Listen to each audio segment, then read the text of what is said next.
This is Nick. This is Jack. Welcome back. It is Monday, May 13th, and today's pod is the best one yet. It's a T-Boy. The top 3 pop business news stories you need to know today. Over the weekend, Yetis, Jack and I, we decided to whip up a little something special for you, didn't we, man? Our first TikTok-style dance video. Yeah, last week we were wearing those Slammin' Salmon pink rompers, so what did we decide to do, man? Romp him, and yes, we did a TikTok-style dance video. Check it out on Instagram at TBOY POD. So far, no trolls, Jack. Yeah, we only have positive feedback. One person told us to not quit our day jobs, but this is our day job. Check it out at TBOY Pod. In the meantime, Yetis, you look fantastic. Jack, you're glowing over there. 3 stories for today's T-Boy. What do we got, man? For our first story, Warby Parker stock surged 18% last week because of the wildest financial stat we've ever seen. Get this, 100% of Warby-wearers buy a second pair within 4 years. For our second story, a giant piece of snowy Arctic real estate just hit the market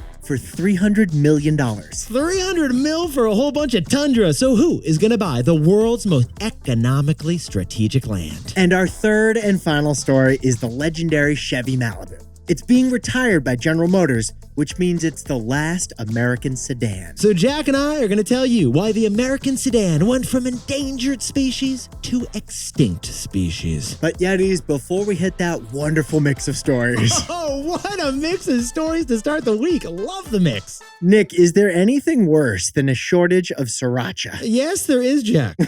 You know what's worse, man?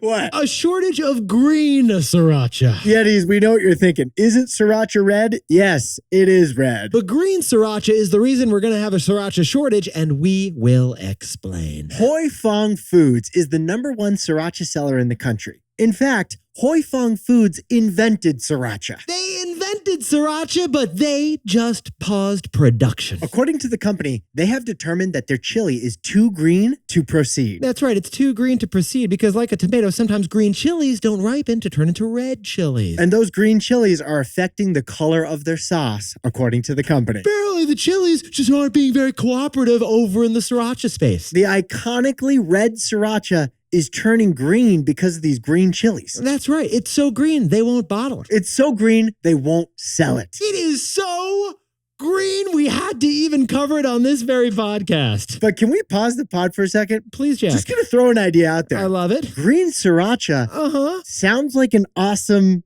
variety pack of Sriracha. In fact, sit down, stand up, and squirt it out again. This feels like a missed marketing opportunity, doesn't it, Jack? They could sell green Sriracha as a limited time only promotional sale. Boom, that's some premium Sriracha, like it could be called Leprechaun Sriracha. Crocodile Sriracha. How about Emerald Sriracha? I'm in for all 3, to be honest. Because Yetis, instead of stopping production because the sauce is turning green, they should increase production because the sauce is turning green. That is so rare. They could make a pretty penny on that profit puppy. And we all know what our favorite business mind would say if they had green Sriracha. I would eat it in a boat. I would eat it with a goat. I will eat it in the rain, in the dark, and on a train. I like green Sriracha with a ham. I do like it.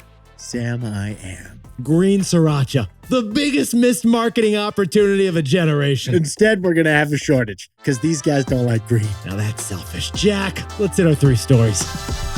15 years before this song, 2 boys from the Northeast met in the dorm. They had an idea that caused a cultural storm. It's the best one yet, but the best is the norm. Jack, Nick, that's it.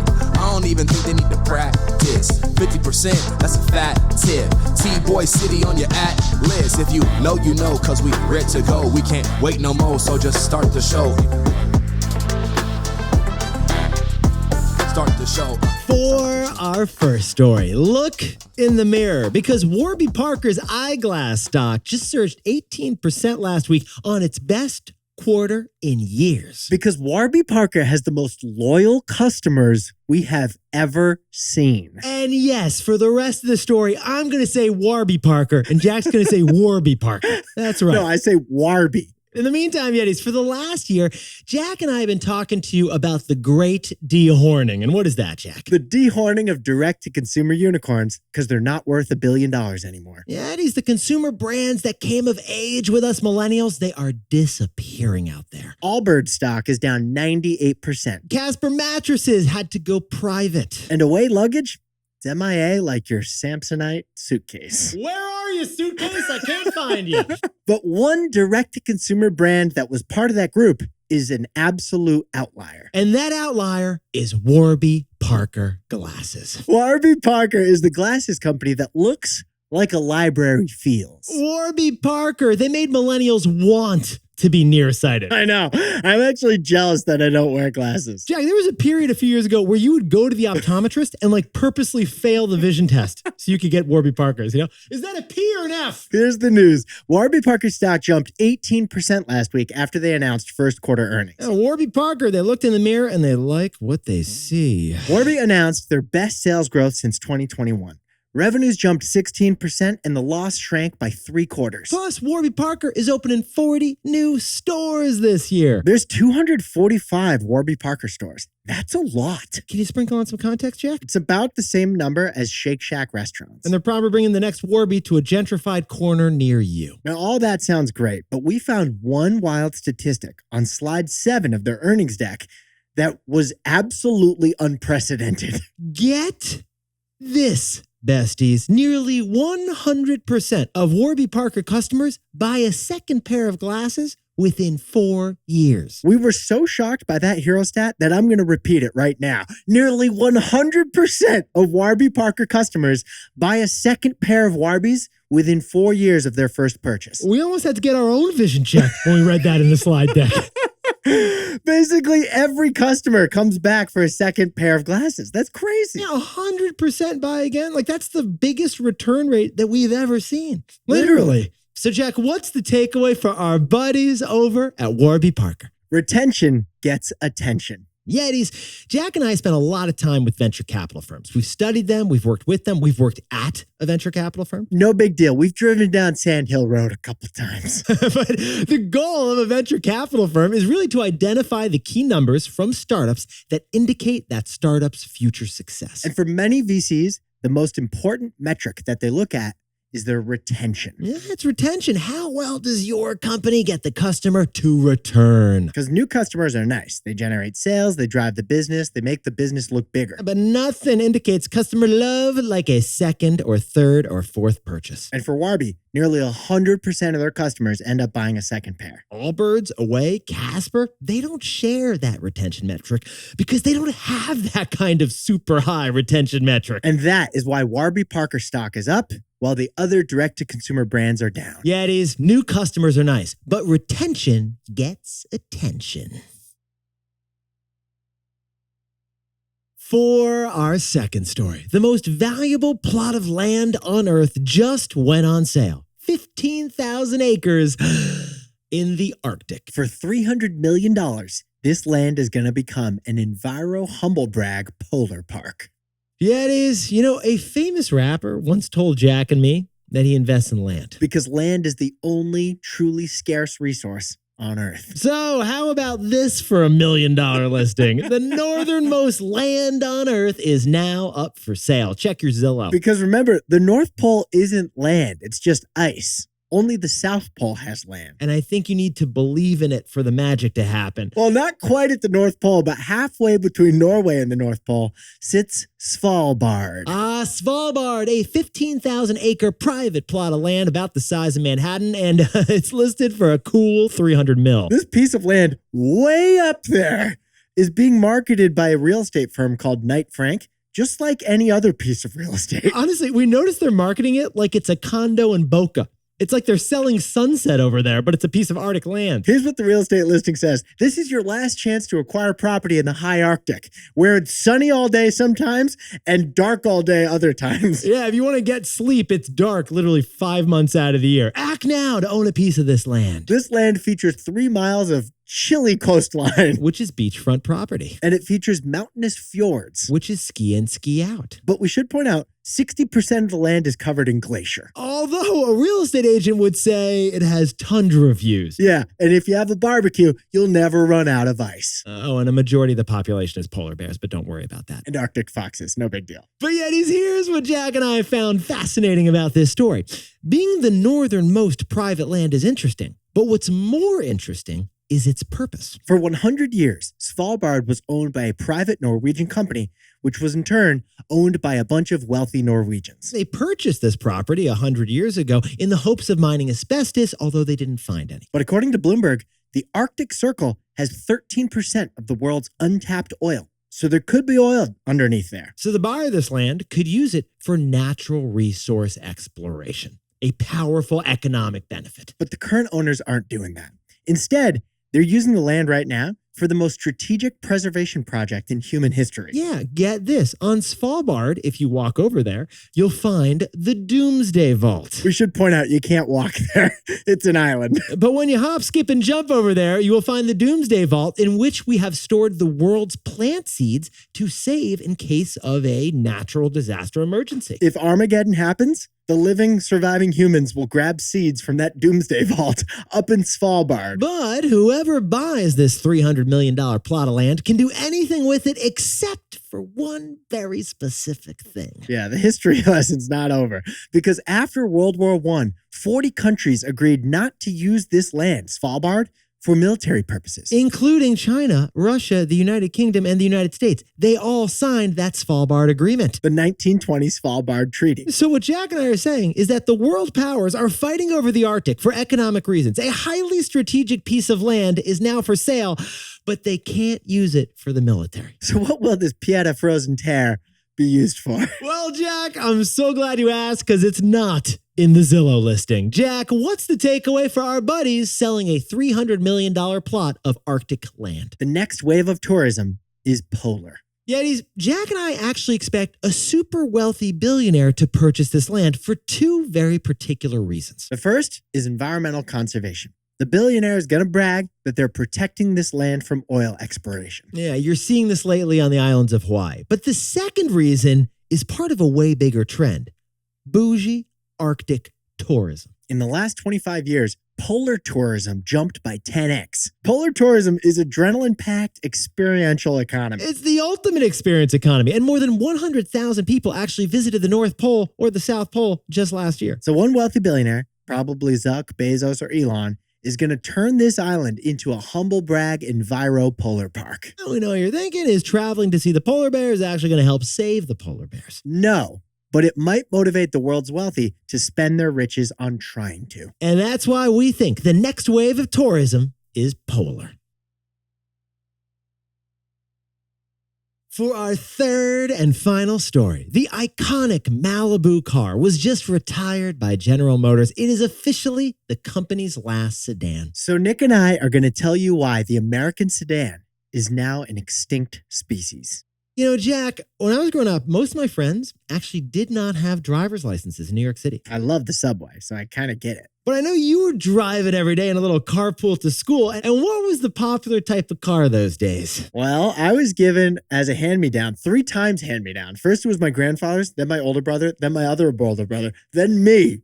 A 1991 Honda Accord sedan. Okay, but what were other people driving among your friends in high school? A Chevy Malibu. A Chevy Malibu. Yetis, the Chevy Malibu is actually one of the oldest car models in the world. They're on their 9th version of the Malibu. The first Chevy Malibu rolled off the assembly lines in Detroit in 1964, back when a stick shift was the only shift. Back when Detroit muscle was at its beefiest. But 60 years later, the 9th and final Chevy Malibu will be made this year. Yetis, what we are saying here is the news. General Motors is killing their Malibu sedan car this year. Which means General Motors will sell no sedans throughout the whole lineup. Sit down, stand up, and buckle up again. The small car sedan, it's looking like an endangered species out there. The only cars General Motors will sell going forward is SUVs, pickup trucks, and the Corvette. In fact, Jack and I gotta pause the pod for a second because the Chevy Malibu is actually the last American-made sedan. When the Malibu is gone next year,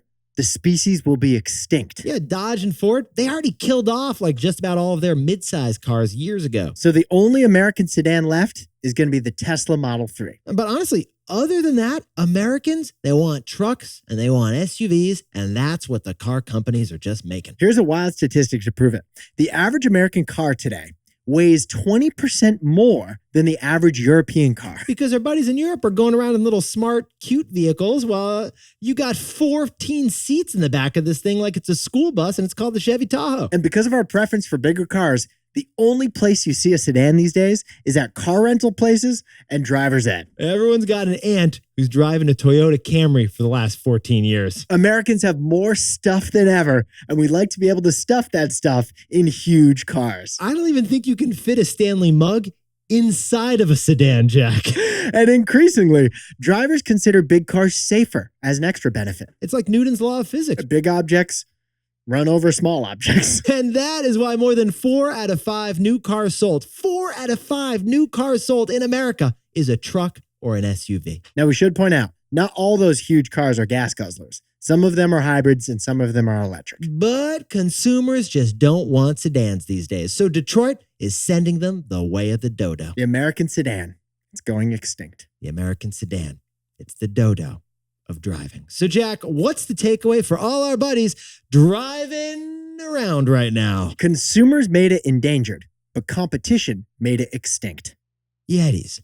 Big surprise about this story. The American sedan is extinct, but foreign sedans are thriving right now. All the Asian and German car companies are still making lots of sedans to sell in the US. Toyota, they sold 500,000 new Camry and Corollas in the United States in the last year. Honda sold 400,000 Civics and Accords in the United States last year. Kia, Hyundai, Volkswagen, they are all still selling sedans in America. And that's the big problem for Detroit auto companies. Foreign competition is fierce. If a consumer does buy a small sedan car in America, the price becomes their biggest factor. And if it's a price war for sedans, Detroit doesn't want to do that. They don't want to do it. They'd rather sell trucks and SUVs, which make much bigger profits. Those are their profit puppies. So the death of the American sedan is actually the result of a surprising two-part phenomenon. First, your preferences made the American sedan an endangered species. But then foreign competition made it go extinct. Jack, can you whip up the takeaways for us to kick off the week? Warby Parker popped last week on news of a 100% 4-year customer retention rate. Retention gets attention. Second, a 15,000-acre plot north of Norway is for sale, and it's probably going to become an ecotourism park. Because the next wave of tourism is polar. And our third and final story is Chevrolet. They're retiring their iconic Malibu sedan. Consumer preferences endangered the American sedan, but foreign competition made it go extinct. But Yetis, this pod's not over yet. Here's what else you need to know today. First, President Biden is expected this week to announce new tariffs on China. Really big new tariffs on China. He's going to announce that they're quadrupling the tariff that Americans pay on Chinese-made cars. Yeah, that's right. The tax we pay on Chinese cars, about to get 4x'd. The goal is to protect U.S. car makers from what the White House calls unfair Chinese competition. And second, TikTok is adding a big AI-generated tag to content that is made with artificial intelligence. So you won't be wondering anymore if those amazing dance moves were made by humans or bots. For the record, our dance video, it was Jack and me in the flesh. The challenge, though, will be if bad actors create AI that is so good, TikTok can't tell that it's AI. An AI deepfake so good that it could fake out TikTok. And finally, Planet Fitness is adding some serious inflation to your bench press. And for the first time since 1998, Planet Fitness is raising the price on their famously absurdly low gym membership. They're jacking up the monthly membership by 50% from $10 a month to $15 a month. You're going to need a spotter. Now, time for the best fact yet. This one sent in by WRBY in lovely Knoxville, Tennessee. Did you know that elephants have superb sense of hearing? So good that they can hear the clouds as they're approaching. But here's the shocking thing. Jack, why are elephants so good at hearing? It's their feet. Amazingly, elephants can use the bones in their feet, which are extremely sensitive, to feel vibrations on the ground and communicate with each other through big steps. So ironically, it's not their gigantic ears that make them so good at hearing. It's their gigantic feet. Yetis, you look fantastic out there. And Jack and I would love to know, if you could name green Sriracha, what brand name would you give it? I liked Emerald Sriracha. Emerald Sriracha is really good. I think as long as you don't call it New York Jets Sriracha, people are probably going to buy it, Jack. Yetis, what should we call green Sriracha? Hit us up at TBOY POD or comment right here on Spotify or YouTube. You know what to do. Jack and I will see you tomorrow.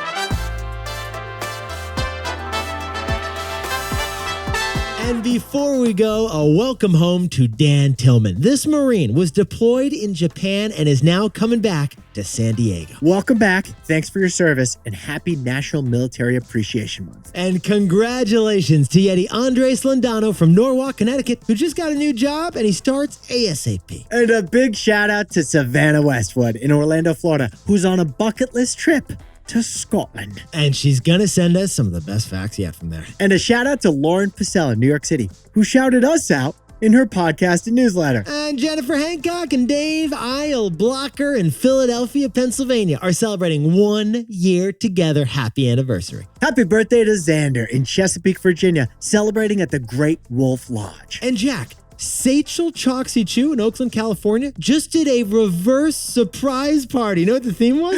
What was the theme? It was Cadults. She even raised $1,500 for charity from her reverse surprise party. What a birthday. Happy birthday to Ashan, our ex-Robin Hood colleague who's living in London right now. Ashan, celebrate that win. And Dil Patel took a helicopter ride over Atlanta to celebrate his big birthday. And to anyone else who celebrated something today, make it a T-Boy. Celebrate the wins. This is Jack. I own stock of Ford.